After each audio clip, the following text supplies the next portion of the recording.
everybody. Welcome back to Psychedelics Today. Today I'm joined by Dr. Kate Pate. How are you today? I'm doing well, thanks. How are you doing? Wonderful. Beautiful day in the mountains already. Had a little hike, so ready to do it. Awesome. So I've known about you for a really long time. We've been in the same state a number of times and living in Colorado simultaneously, but like mutual friends. We just never linked up. Now you're living in Bozeman, is it? I'm in Bozeman, yeah. Beautiful. I wish. I've never been to Montana. I don't know how. I haven't been to Montana. You got to come. You would love it. You'd love Bozeman. I know. It's like a better Boulder than for me. Boulder a few decades ago. Oh, don't tell me that. Well, all right. So let's see. How do you like to introduce yourself? I know you've done a lot of really interesting work all over the spectrum. I'm a big fan of the work you do with Hunter 7 Foundation, but yeah, what's your background? My background, I usually start by introducing the educational background, which is that I have a Ph.D. in neurophysiology, because that seems to sort of be interesting to a lot of people, I guess. But it's really just to say that I studied physiology and neuroscience, and I took that in a number of different directions throughout my career, studying everything from traumatic brain injury and spinal cord injury to cancer and radiation biology. So now I mostly focus on military medical research. So primarily things that are affecting our service members and veterans and first responders. But that's kind of the main thrust of the work that I've done. But I also kind of like 50-50 these days. I spend a lot of time coaching in the mental, physical, and spiritual health space in the same communities. And kind of blend, the background that I have and the research that I've done with a lot of the lived experience and my own healing journey to kind of help with the coaching side of things. And I work with a ton of nonprofits in that space, Hunter 7 obviously being one of them. I love that. So how did kind of psychedelics come on your radar as something that might be helpful? Yeah. So I have a really a good friend who is a former Army Ranger, who it was, gosh, I think it was 2018, like the summer of 2018, where he told me about Heroic Hearts Project, this nonprofit that you and I both know well and are friends with. And he mentioned that he was going on a retreat to Costa Rica to do ayahuasca. And at the time, I had no idea what ayahuasca was and very, very little information on psychedelics in a healing capacity.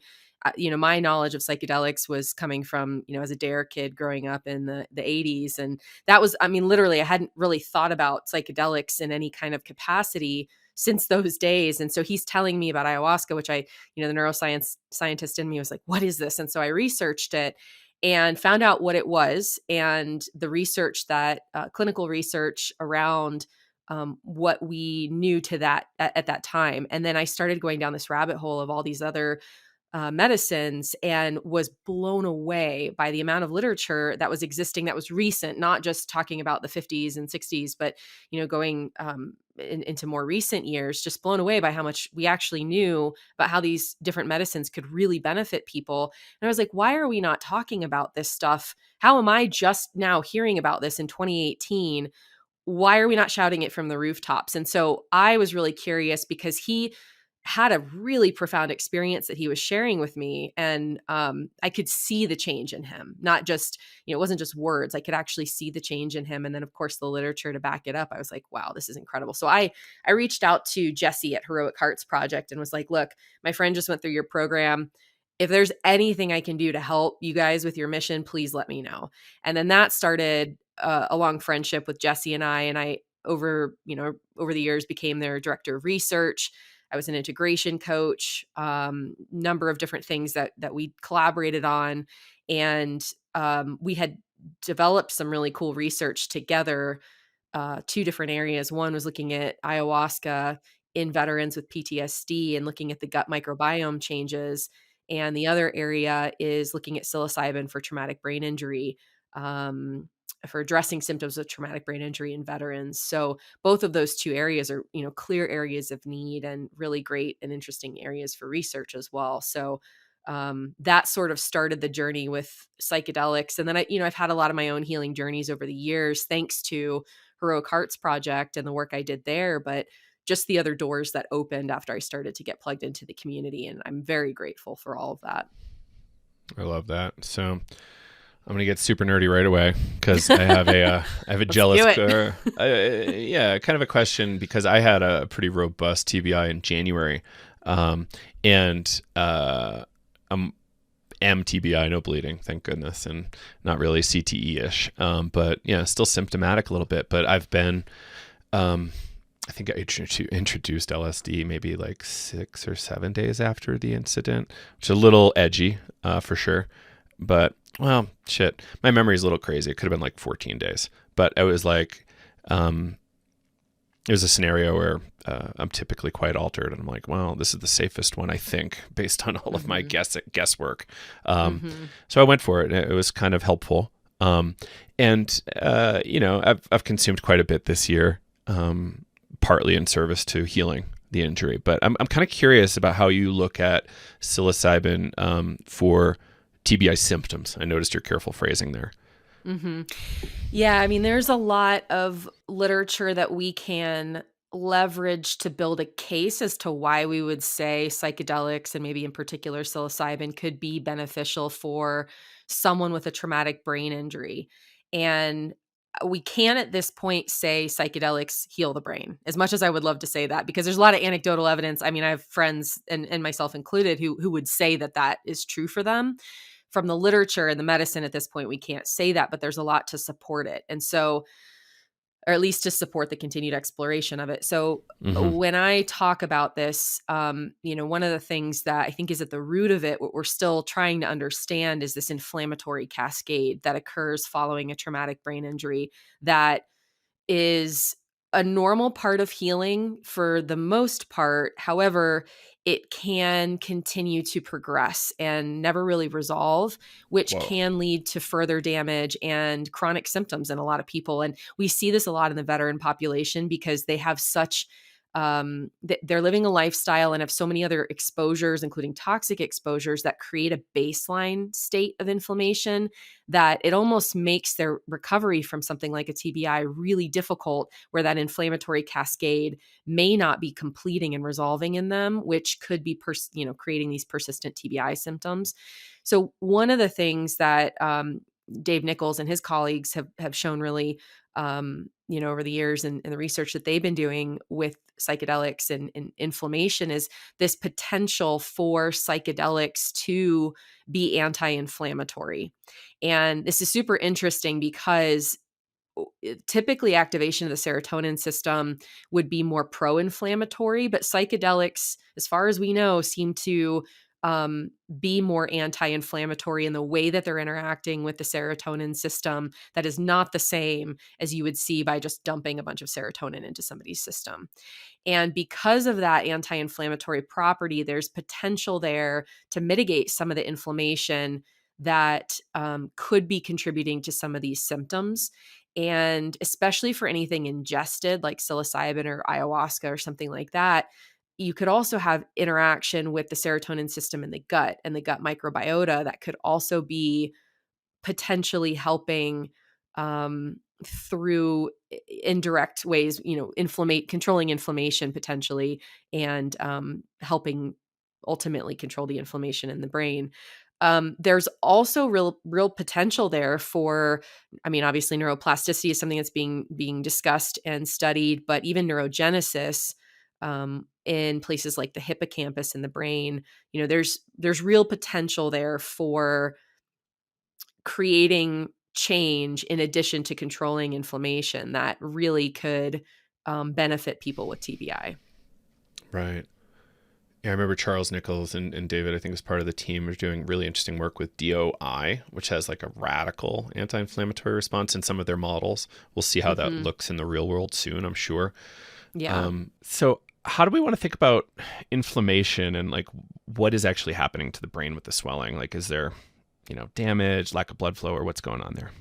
Yeah. So it's there's a couple of different things going on. When I say inflammation, you can, depending on the type of injury and the severity and where the brain is injured, you can have some swelling, that like local swelling. So when there's an injury, it's like getting a cut on your arm. You've got immune cells that go to that area to repair the tissue and clean up all the debris and remodel it and hopefully heal the wound. And so because there's this massive influx of immune cells, with that comes this swelling. And that's normal. It's a normal part of the process. But obviously in the brain, you have a contained structure. And if there's swelling in a contained structure, you're putting pressure on neurons in the surrounding area, and that can definitely impair function. So you can have swelling because of the injury that impairs function like that. And sometimes they have to do surgical procedures to relieve the pressure. But sometimes even without the swelling, you can have an inflammatory response, meaning that you have immune cells that are active in the area and they're releasing signaling molecules that are telling the surrounding cells that there's damage and that there needs to be repair. Well, some of these, these pro-inflammatory cytokines or these messengers can cause a cascade that releases free radicals, and the free radicals can damage some of the tissue. And so there's this other part of inflammation that may not necessarily have to do with swelling and then damage or impaired blood flow or anything like that, but maybe more at the sort of smaller scale where you actually have damage of like cell membranes or DNA because of these free radicals and these pro-inflammatory cytokines. And that's, you can measure that, but it's not as visible, right? You don't see it like you do brain swelling. So both of those things could be happening following a brain injury for sure. Yeah, that's wild. Yeah. And if we tie this back like beyond TBI, there's this kind of concept and I think some autoimmune responses of like a cytokine storm. Do you know how to explain this concept and how that might relate to like health issues that could come up? Yeah. So we, talking about kind of going back to Hunter 7 and talking about their mission, they're really focused on the veteran community and bringing awareness to and getting help for veterans who have been exposed to toxins, all these toxic exposures, burn pits being the kind of primary thing that people think of when they hear toxic exposures. But you can have toxic exposures through a number of different things and in different ways. And veterans do unfortunately get exposed to a number of them in significantly higher amounts than a lot of people do. And some of those, depending on what they are, you can have an immune response, whether it's something that's a carcinogen or even something like, black mold or some, the things you don't think about as being a toxin, but could be like living in the barracks or, depending on where a person was stationed, whether they were deployed or at home in garrison, there's a lot of different things that they could have been exposed to. And those things as toxins or stressors on the body can activate the immune system, can activate the stress response system in a way that, you mentioned the cytokine storm, depending on what those toxins are and how they interact with your particular immune system. You can have that happen similar to, an allergic reaction. Even it's different mediators, but your immune system is kind of responding similarly in that activation that causes this, this inflammatory cascade. So it definitely can be tied into that. And whether psychedelics can address any of this, it still remains to be seen, but there's promise in the way that they seem to be interacting with our physiology that could be beneficial. I love that. And could you say a little bit more about microbiome, maybe what you found in the work with Heroic Hearts when you're doing that study with them? Yeah. So one of the things that we know, so microbiome research is really complicated because there's so many different types of bacteria that colonize the gut and the skin. And it's really hard to say that this one is beneficial and this one in particular is not beneficial. It's really about how they interact with you as a person and your physiology, but it also has to do with how they interact with each other and the balance that's there. One of the things we do know is that the more diverse your microbiome is, usually the healthier you are. And diversity comes from a lot of exposure to bacteria from the foods that we eat. So, lots of produce grown in healthy soil can have really healthy bacteria, good bacteria there, that we ingest and then stay in our gut. And something like, an ayahuasca vine and the plants that are, chacruna, the plants that are brewed together have their own microbiome, and the food that you eat when you're on a dieta of sorts, it's very plant rich, and there's a lot of diversity there as well. And so you're doing a lot in on a retreat like what we were doing with Heroic Hearts Project. You're already kind of shifting your microbiome in a little bit of a new way by changing what you're eating, but then you introduce something that is either drunk or, in the case of ayahuasca, as a tea, or something like maybe psilocybin that you ingest. These things come with their own microbiome, their own bacterial, passengers, and you ingest those, and then those colonize your gut and sort of adjust the surrounding population in a way that can be, again, talking about inflammation, the bacteria that are in the gut, the more diverse they are, the more balanced it is, and the more they kind of keep each other in check, whereas you don't have this massive overgrowth of something that's like really unhealthy. And when I say unhealthy, I really mean in terms of inflammation. So something that's anti-inflammatory versus pro-inflammatory. And the ideal situation would be a very healthy and diverse gut microbiome where you have a lot of metabolites produced by these bacteria that are keeping things in a more anti-inflammatory state. It keeps your gut healthy, meaning that you're not having, people probably know the term leaky gut. That usually happens with inflammation where the junctions between those gut cells are maybe wider than they should be. So you get things crossing into the bloodstream that shouldn't, and that causes, an immune response and inflammation and all that. So what we saw, I can't really speak to specific populations or species of bacteria, but generally what we saw, we did see a very clear shift in the participants who had ingested ayahuasca, because we were looking at healthy controls as well that were on retreat but didn't drink the ayahuasca during ceremony.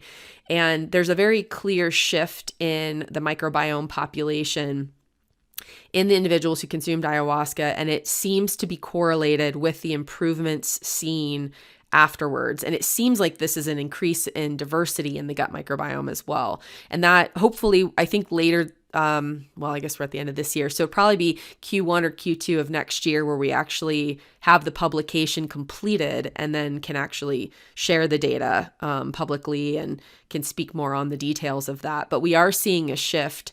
And I do think that especially with the psychedelics that are ingested and that come from plants, really, there's a direct impact on the gut, and I think that can be really beneficial.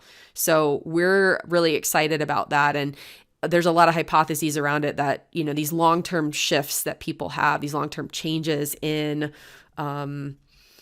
whether it's mental health outcomes or physical health outcomes, they persist longer than the experience itself, right? You have a ceremony, there's an experience that lasts a certain period of time, but there are things, these long-term changes that persist, and what's mediating that? Is it just the psychological experience, the spiritual experience? Is it physiology? Are we talking about shifts in the gut or other things, controlling inflammation? And my suspicion is that it's all of the above, but we can't negate the physiological component.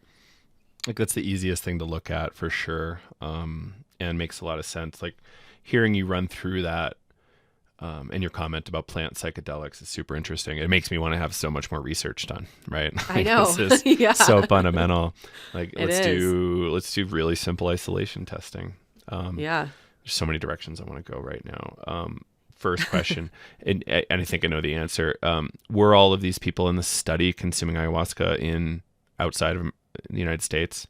Yes. So that is one thing that's really confounding with this research, is that anytime you change location, you're drinking different water. Even if you ate the same diet, but you're getting it locally, it's grown in different soil. So, you're always going to have a little bit of a shift in the gut microbiome when you travel. That's just what happens. And so it is really difficult to study sometimes, which is why you need to have as many controls as possible. And often you need a very large sample size.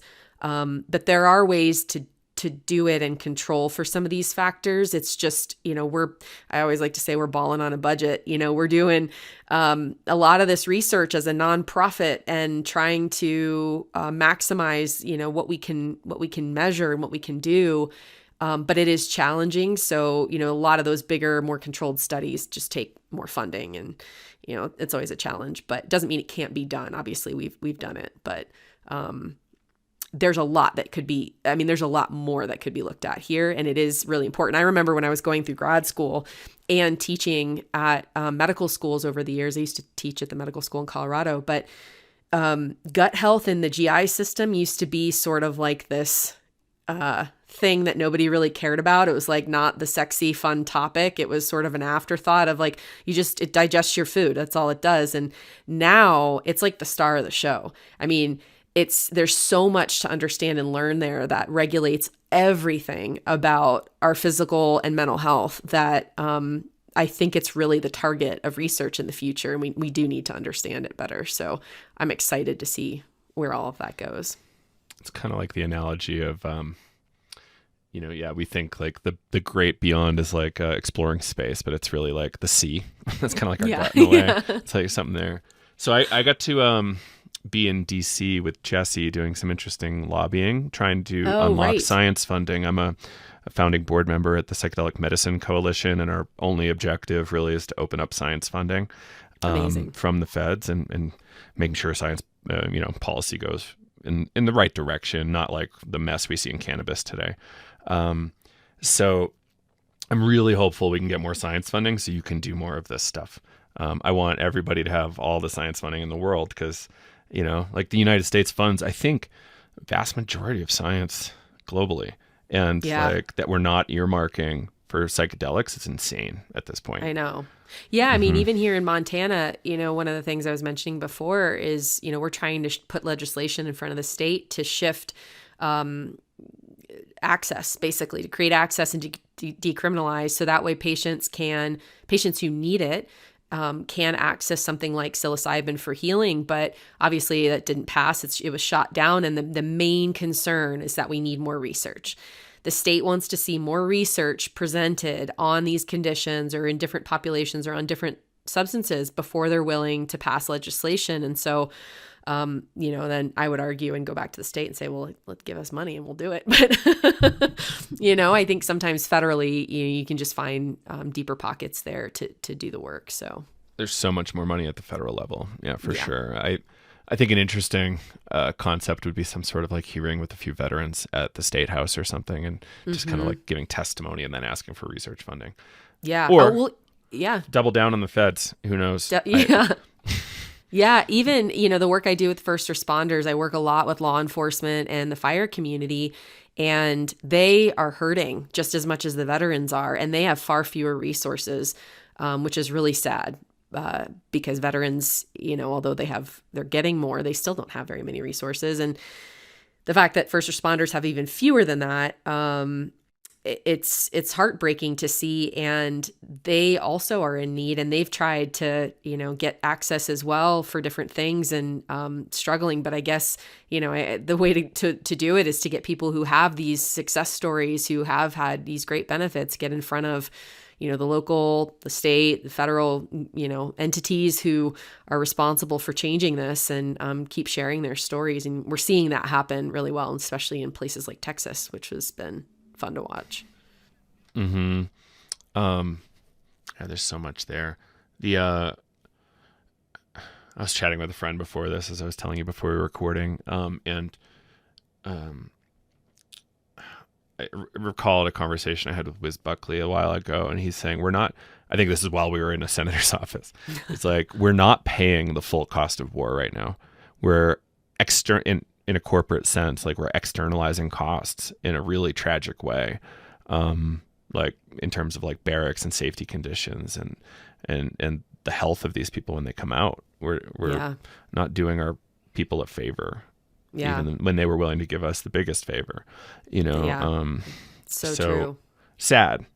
So I want to do you have anything on that? I want to circle back to microbiome unless you got Yeah, something? I mean it's Hmm. it's something I'm extremely passionate about, and I try to fight for in all the work that I do is just the amount. I mean, I have so many friends who have invisible injuries, but friends who have lost limbs and friends who have brain injuries that they still haven't been able to heal from, and there's so much there. And we hear stories through people like Hunter Seven of people who pass away due to cancer, these very weird rare illnesses that are not seen in young populations that should be otherwise healthy. And that's where, talking about research, we need to do more research, but we need to have better resources and improve access besides just the standard that has been upheld for decades and not really changed. We need to do better for sure. So that's a fight I'll always be fighting. Yeah, amazing. I love that. And yeah, I always wonder why I'm so passionate about the veterans issue. I just have so many friends that are veterans, and I think I just feel for them. I see what they go through, and it's just not great. Yeah. All right, so I'm going to circle back to some microbiome stuff. So here's a really fun one. I don't know if you've thought about this one at all. Okay. I've been in some fun arguments with people about it. And I've chosen politically not to go here too often or in too Sure. much depth. So there are certain practices in ayahuasca groups where ayahuasca will be aged, sometimes for many years. And that's just a traditional way of doing it, right? That's they call it more wise or something when it gets older. So there's some interesting thinking there around the biota in that solution. If you want to call it. It's a gross word to call ayahuasca, but whatever. Solution. So Yeah. It's what it is. Yeah. And there's some groups will boil it and then skim off whatever comes on top and then serve it to people. And I have some interesting concerns around Westerners going and consuming that, and how sick they might become. But I was immediately I was the bad guy as soon as I brought that up as a concern, But, thinking about it, there's also some ways in which that could be helpful as the opposite of a Z-Pak, nuclear antibiotic. It's like a nuclear probiotic, but you might have a really fucking hard time and you might get, need a hospital or die, but there could be some substantial benefit there. Have you heard of this stuff, really, really aged ayahuasca? I mean, generally, but not, I haven't really heard any of the details on how it's used in practice. But I could see that. I mean, in my mind, where I went is almost like a fermentation process, which it probably doesn't produce any kind of alcohol or anything like that. But the fermentation process really allows the bacteria to continue to grow and expand. So, increase in population and depending on what else is there. But again, it's boiled. So these are most likely going to be heat killed bacteria that, they're not alive unless they keep it sterile, which it'll be recolonized by other bacteria. So I don't really know the process and how that would work, but the heat killed bacteria, even when boiled, still create an immune response. So even though you're not consuming live bacteria, a lot of the best probiotics even are dead bacteria, but they still signal the immune system in a positive sort of co-evolved way. Our immune system recognizes these things as beneficial, and they have a beneficial response because of that, even if they're dead. So the boiling process and then maybe the aging process shouldn't necessarily impact that in a negative way. If anything, maybe there is a continued expansion of the bacterial population there, and it somehow stabilizes in a way that is more beneficial with time. I'm not sure, but I'm curious around that. That would be another, gut study that would be really interesting to do. I've spent a reasonable amount of time studying kind of laboratory alchemy from the European perspective. And I've chatted with a number of these folks, and they suggest keeping things in the process for longer makes them more powerful, which is interesting that there's some sort of analogy there. Maybe that extracts more alkaloids and I think something like that exposes more stuff, and who knows? Right, it's a lot there. And the next question was something around so we have this bacteria, and then there's some dead bacteria. in this kind of a scenario, and I'm sorry, this is probably bringing you back to like graduate program, but like, would this bacteria excrete potential toxins, and it's not necessarily the bacteria, but like the toxins excreted that we could be reacting to?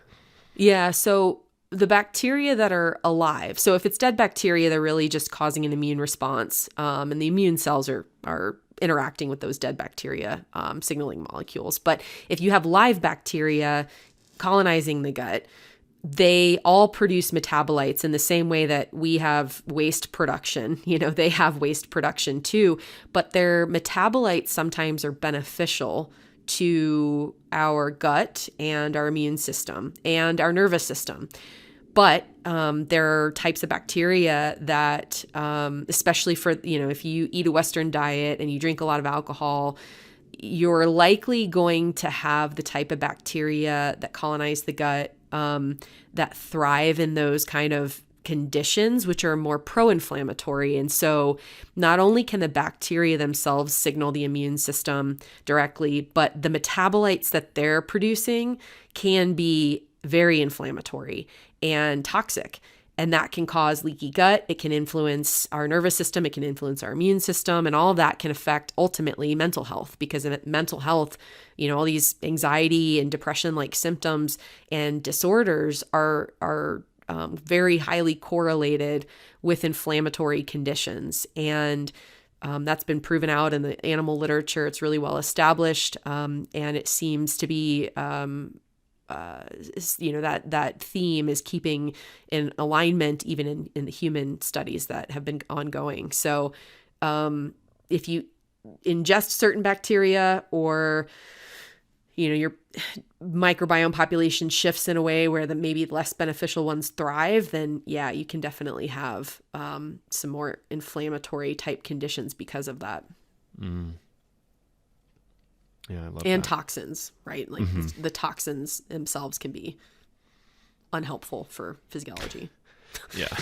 It's like the story of like the you've heard of these rare cases of people who literally have fermentation happening in their gut because of the bacterial populations that are there, and so they're drunk, but they don't drink alcohol, but it's alcohol is being produced in their gut. And sometimes it's like certain food is a trigger. It's like only certain kinds of bread or something. It's so crazy. It's wild. I only found out about that in like the last 5 years. Shocking. It's wild. Yeah. Well, alcohol is a good bridge. So like, are you,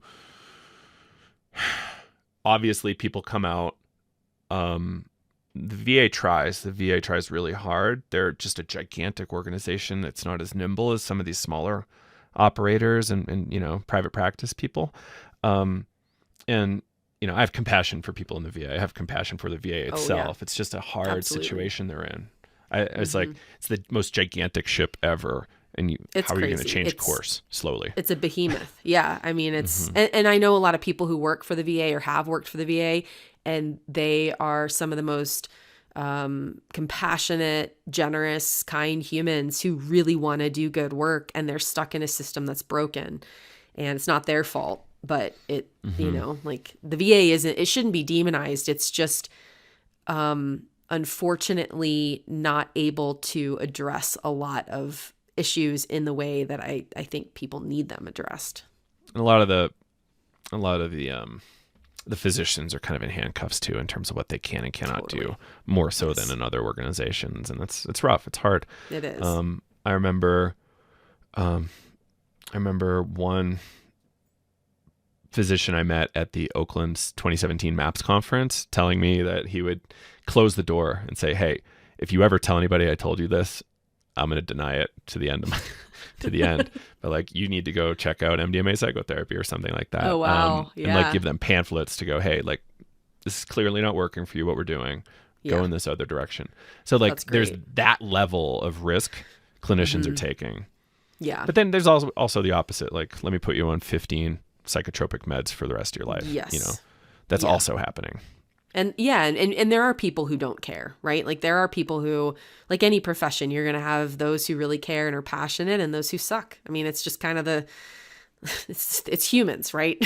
So, but and it's such a huge organization that you're definitely going to get a lot of both. And uh, yeah, I mean, I have a lot of friends who I'd say the overwhelming majority don't use VA services anymore just because they've found benefit outside and are willing to go those routes, even if it's out of pocket, because it's really beneficial. But I also have a small handful of friends who have had great success and great practitioners at the VA, and they have nothing bad to say about it. So it really, it depends on where you are too in your locations. Yeah, for sure. So I was hoping to go down the path of like substance use disorder. I'm sure you've seen plenty of people come out of service and then you're like, okay, what now? Yes. Oh, And yes. I guess I'm going to drink because what else makes this situation of return to tolerable? Right. It's hard for people to understand. I've spent a lot of time with my veteran friends trying to understand it, so I kind of get it. Um, I'll never get it in the way they've experienced it, but drinking becomes a big thing, or other substances. Like, how do you see substance use get um, best? We'll call it treated, for lack of a better term. Yeah. So, one of the things that's really challenging with substance use disorder, but alcohol use disorder in particular, is that probably more than almost any other cohort I can think of, the military uses alcohol to a significant degree. I mean, it is part of the culture. It's almost part of the culture to the extent where if you don't drink, you're looked at as maybe untrustworthy or not part of the team or a little weird. And it's not just about the drinking period, it's about the amount. I mean, there's like binge drinking is part of the culture. And so even if somebody didn't already have that kind of behavior going in, they're likely going to be exposed to it. It's going to be normalized. So when they get out, whether it's something to celebrate or something that's horrible or, a good thing, a bad thing, doesn't matter. There's always a reason. It's always an excuse to drink. So that's ingrained in them. And then when they come out, because it's so normal while they're in, when they get out, they don't realize that it's, like many other people don't live that way. And so they keep living that way thinking that, well, like this is just what people do. And then they're like, a lot of times they don't even notice that it is a problem because it's just so normal. But when people start to see that it is an issue, it can be really challenging for them, especially because, a lot of their social circle may be the same way. And it's really hard sometimes for somebody to want to make a change when all the people they hang out with are still kind of stuck in that little bit of archaic, is what I would call it, archaic behavior. And so that can be really challenging for people. But also to your point, when you're struggling, you see these people come out and they've lost their community, their tribe, they've lost their sense of purpose and direction and meaning. And they're coping with mental health issues. They're coping with physical health issues. Their bodies have been broken down. They don't feel good, right? Like that can't be a good place to be. And so what makes sense? Well, escape makes sense. I don't want to feel this. I don't have any other tools. So for people who, whether drinking was a part of their lives or not, when you get to that place, if you don't have any other tools, you're going to find something to numb out, whether it's alcohol or other drugs or any kind of addiction that allows you to numb and escape. And that can be really challenging. And I've seen, a lot of the clients that I work with have, I'd say most of them have come to me while they're still in that phase of heavy drinking. And I have a number of them trying to heal from a traumatic brain injury. And they're like, Doc, I'm eating well, I'm working out, I'm doing all these things, like all of the check boxes to take care of myself. And I'm like, well, are you drinking? And they're like, well, yeah, but I'm doing all this other stuff. And I'm like, man, when you're trying to heal from a brain injury, that one thing is probably the most important thing to stop doing. And all the rest of it is important too, but that is it's a toxin and it contributes to more inflammation and all the symptoms that they deal with. But the reluctance comes from that place of, it's fear, it's addiction sometimes for some where it's like a legitimate addiction. Others, it's, they don't really know what else to replace it with. And, it just becomes really complicated. So I would say that in my experience, psychedelics have actually been a huge part in a lot of people's journey for overcoming that, sometimes intentionally, and sometimes it was an unintentional byproduct of their psychedelic journey where they just got out of whatever experience and just didn't want to drink anymore. But some people intentionally went into, whether it was multiple ketamine sessions or an ayahuasca retreat, and the intention was to stop drinking. For others who don't choose psychedelics as a path, there's lots of other ways that they could address it, and people have had success with that.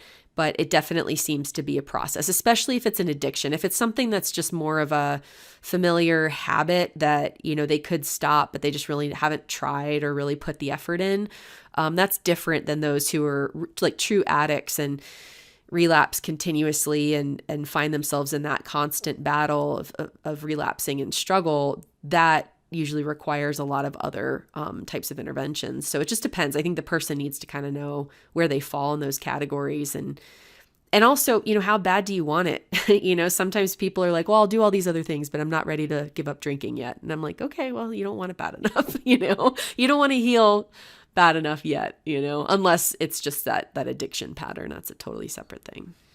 Yeah. And I'll reiterate that, like, the person really needs to be ready.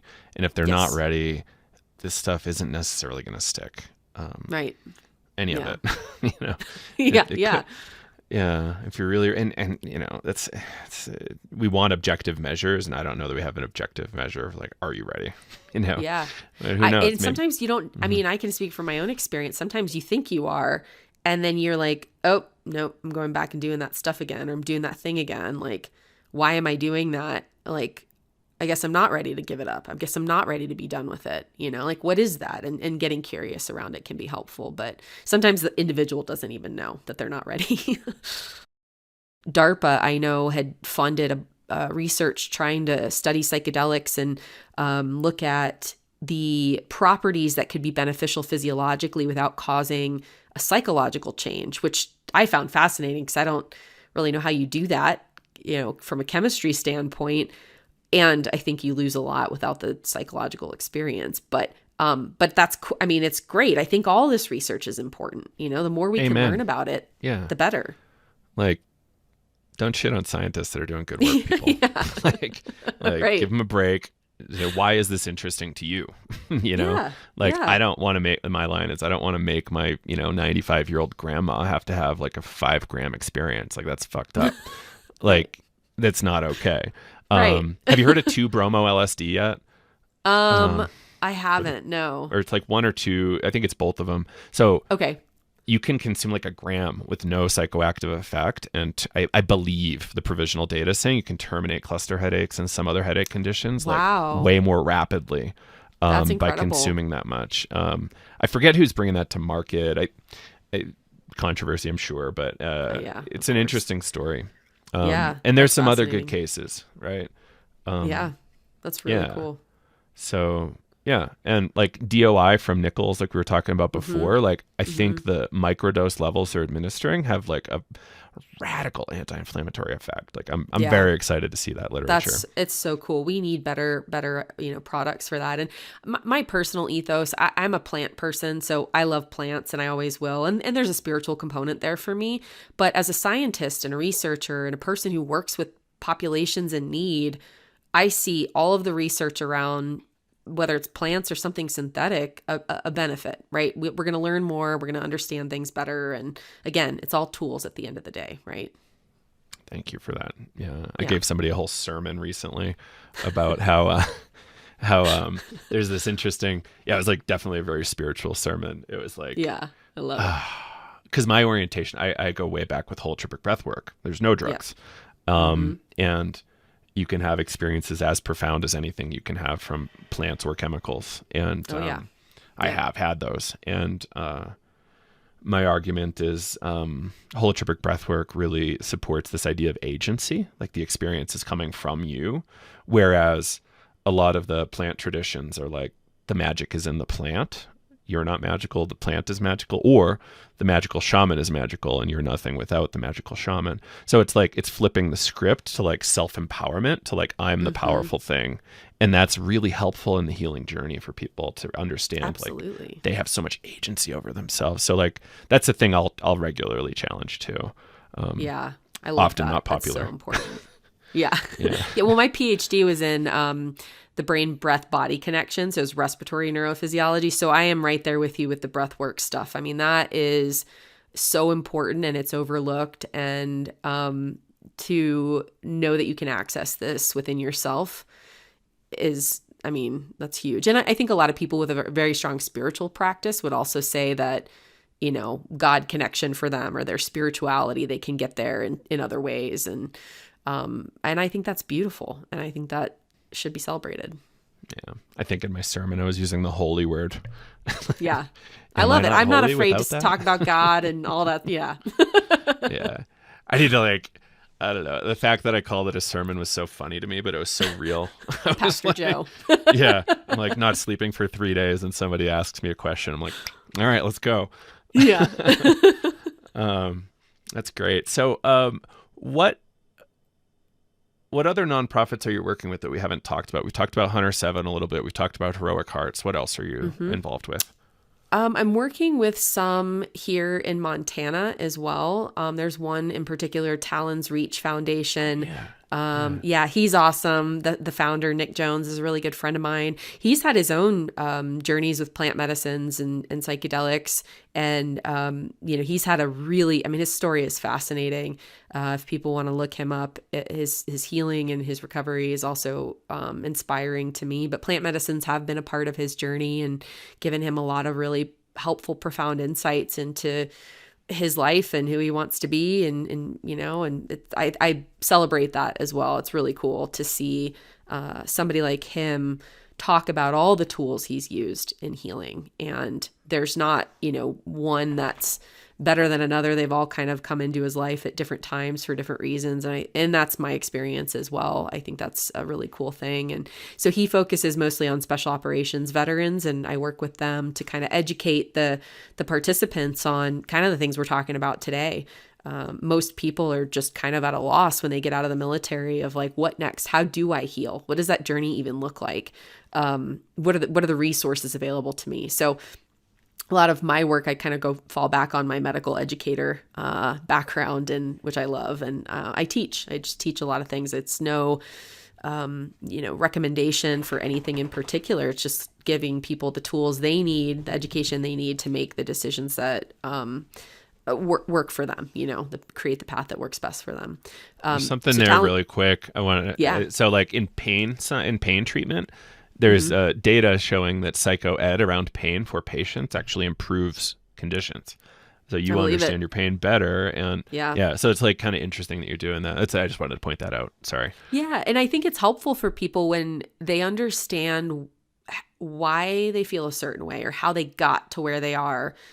It makes sense in a way that like it removes the shame around it. So when you think about your state of being and maybe where you're at in life and you look to your past, it's almost like you want to make sense of things. So that way, like, why do I feel so broken, or why am I feeling this way? And if you can put your finger on it, not only does it remove the shame because you just think that you're particularly flawed, it's like, well, that's not the case. This is the reason why I'm here. But then it gives you a path back as well. If you could see how you got there, you can see how to get back to an optimal state. And I think that's empowering for a lot of people, and they have great hope in that. And I think, this suicide epidemic in the veteran community, a lot of it comes from a loss of hope. And I think if people had hope about healing and feeling better and a better life on the horizon, we would see less and less of that.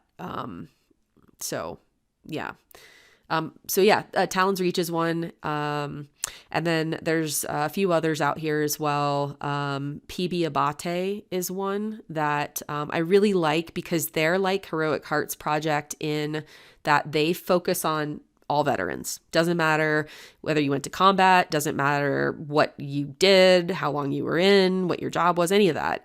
If you raised your hand and volunteered to go serve your country, this is an organization for you. And they're based here in Montana as well. And Big Sky Bravery is another one that's out here, kind of, again, more focused on the soft community, but doing great stuff on the active duty side of things. And then the Station Foundation is another one. They do a lot with families even, which is cool to see. They have family programs. And then Warriors in Quiet Waters is another one that's here in Montana doing good work. So just, there's so many, and I'm probably forgetting some because there's a lot that I've worked with over the years, but just it's good to see everybody's addressing some piece of the puzzle in their own little way in their own community, and we really need that. So it's good. I love that. There's a book years ago released by Timothy Leary called Confessions of a Hope Fiend, about like hope being like medical. Yeah, it's so important. Like when you lose hope, like what do you have? It's really really tough. It is, And to your point about everybody's coming forward, there was this book ages ago called Here Comes Everybody, The Power of Organizing Without Organization. So like everybody's coming forward now. We have the internet, like it's easier now to organize than ever. And like there's so many people organizing, we're never going to track them all. So it's like there's some hope there. It is, real hope. Yeah, there's a lot of hope. Yeah, I would just hope we don't clash too much. So we just launched a new nonprofit in partnership with Cluster Busters, Remap Therapeutics, and Psychedelics Today, the Psychedelics and Pain Association, and we put together an 8 to 12 part free open course. Everybody can use. You could use it in university, teach it, whatever. It's people from top tier universities, researchers, physicians contributing to the new science of pain and psychedelics. So very cool. I would actually love to get you introduced to some of these folks because your background sounds special for this, honestly. Yeah, I would love that. And I mean, I listened to some of the podcasts that you had previously, specifically focusing on pain. And there is a lot there that I think really needs to be explored. And I have again, going back to, when I was talking about my friends with amputations and spinal cord injuries with these really strange, neuropathic pain experiences and chronic pain that can't be alleviated, I would be willing to bet that there's some tools out there that they would, benefit from. So, yeah. Absolutely. Yeah. There's even implications for people with limb loss.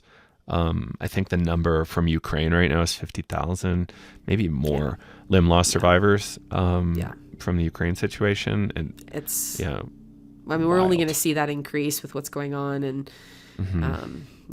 Palestine and Israel. And, it just that we're in a time right now where medicine and, healing in whether it's visible or invisible injuries, we need tools and we need to help people at scale.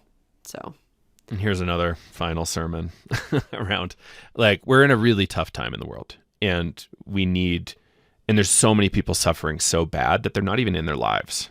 And I think that's why improving our drug policy situation, our psychedelic science situation, our ability to treat and help people, like, we need all hands on deck to get all of those people back on, like, hands on deck to help sort out whatever we've got here. We've got a really rough scene ahead of us the next bunch of years.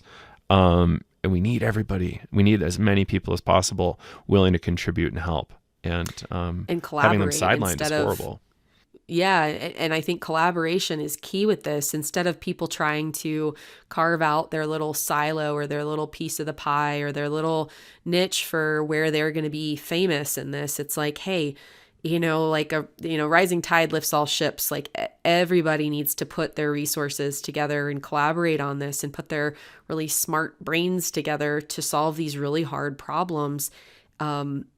Isolating and going it alone or trying to do your own little thing, I don't think is the way forward. I think as our problems become more and more complex as a global society, the answers are going to require more and more complexity of people getting together from different backgrounds and perspectives to solve them.